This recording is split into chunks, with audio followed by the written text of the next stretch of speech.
Hey folks, how's it going? By now you should be seeing some good bubble action happening on your fermenter. You'll know you have good fermentation happening when you see bubbles happening anywhere from every second to every couple seconds, like what mine is doing right here. So you'll know that your yeast is happily fermenting, and we're just going to go ahead and open that lid and check on it because we're going to be doing a feeding today. Now, this feeding is going to give those yeasts nitrogen, potassium, zinc, all these different resources that they need to continue to ferment healthily. And that's because the honey that we're fermenting doesn't really have all that much in terms of nutrients in it. There's plenty of sugar, there's just not enough nutrients to keep those yeast happy along their fermentation. So I've gone ahead and sanitized all my surfaces, all of my equipment, everything, so everything's on the table here, but it's clean. We're going to be feeding them Fermate O, and again, that Fermate O is the nutrient that they need to survive. You have one packet, and we're going to be feeding this to them at the end of 24 hours, 48 hours, 72 hours, and all the way at the end of your week at 120 hours. So that's 5 days later. So I just want to go ahead and use about a quarter of what's in my baggie here. That's about 12 grams. So if you want to weigh that out, and if you have a scale at home, you're going to want to get about 3 grams of this nutrient. But again, it's close enough to eyeball it. So I'm just going to put about a quarter of that bag in.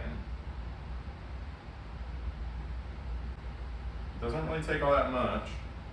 And you're just going to want to stir that in a little bit of warm water.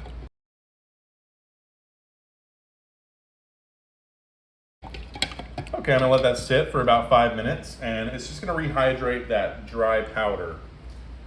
For your Fermate O baggie, I would just put a little paper clip on there, a little clamp or something to keep it shut.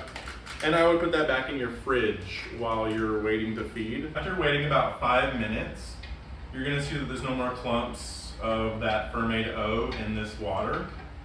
And I'm just gonna add it to my Mead. Now, before you add it, you're going to want to give the meat a little stir with a spoon or any kind of sanitized like a ladle or any kind of utensil, because you're going to see that there's going to be a lot of foam that'll be coming up from that fermentation. You want to be very careful. You don't want to over stir that because you might have the bubbles leak out over the sides. So I just want to degas. I want to get all that CO2 out of the mead before I add my Fermate O, because if I do add it, it might start burping really heavily and I might have mead shoot out the top here. Looks pretty good. The CO2 is kind of making big bubbles now, and they're all sort of popping. Pretty happy with that. We're gonna see if I make an explosion or not. All good, see?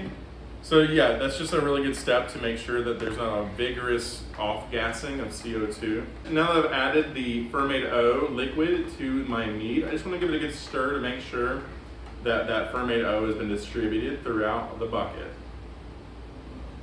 All right, it smells amazing. I'm getting like honey character off of this. I can definitely tell that there's fermentation going on. It looks like a very happy ferment.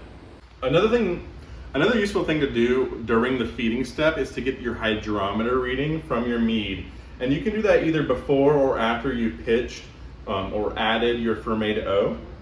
You're going to want to sanitize your hydrometer. And again, if you didn't get one of these, please feel free to come back in. We have them for you guys now, included with our mead kits. So you're just going to, again, sanitize that hydrometer. You're going to add it to your bucket. This ferment for me started around 1.09, so we're just looking to see if it's around there, if it's gone down or gone up. Trying to get some of these bubbles away.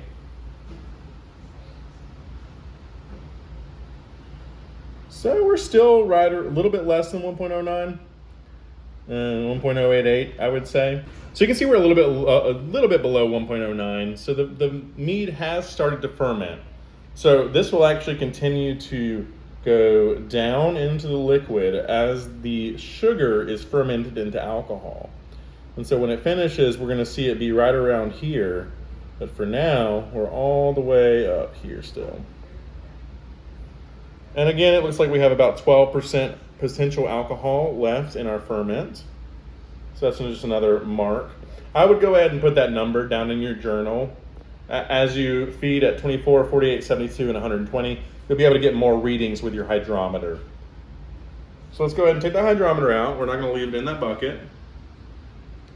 I'm just going to put my bucket lid back onto my fermenter. And just make sure it sort of locks down. And you can tell because you'll see the S-style airlock just sort of burp a little bit when you've sealed it. And it's already gone back to burping. It looks very happy. That's pretty much it for the feeding. So over the next week or so, your mead will be fermenting. It'll ferment down to what should be completely dry, meaning that all the sugars have been fermented. So this step is really just to make sure that that fermentation is healthy along the way.